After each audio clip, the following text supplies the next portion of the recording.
Okay, the Promenade is our classical piece talking about musical form.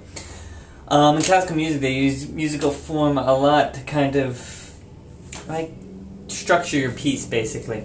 It's a lot like a book or a chapter in a story. A lot of times they have paragraphs, they have sentences, and they structure that to be a certain way, so it's a little easier for the audience to listen to it. A little bit easier for the composer to organize his thoughts. A lot of good reasons for it. But you have to know, I guess the best reason is it helps you practice a little bit.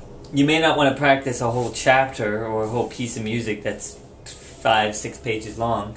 You may want to practice a paragraph or something like that, or a sentence, so a phrase or a section.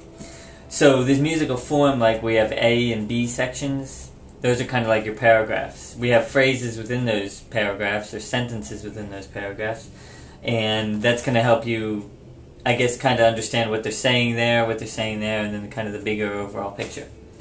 Does any of this make sense? Let me say it easily. Our phrases are usually 4 bars, and that's kind of like a little musical sentence. And a phrase in a section is kind of like a paragraph, and that's usually a couple of phrases long. Okay? This piece is set up into an A-B section. You can see it very easily, and that is our binary form. Okay? We have binary and ternary form if you look on the previous page. Ternary is A, B, A. Binary is A, A, then B, B. Okay? A lot of different variations of that. We'll talk about it as we go, but that Promenade is a good example of that. So practice your A section first. And that's short in the right hand, long in the left hand. And right before that second line, we want to lift. So it's lift.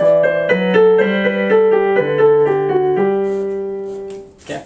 Kind of self-explanatory, no tricks to it. Just really practice long versus short in the other hand. B section, both are short, both are loud, and then long over short. Okay? So practice that little sentence. And then we go back to the same thing in that A section. We have that little crossover. Remember that you're in a certain key, and that key has a sharp in it, so if you play it without that sharp, it will sound weird. It doesn't really sound right. Okay, so watch your key signature, watch your staccatos and slurs, and have a blast with your musical form.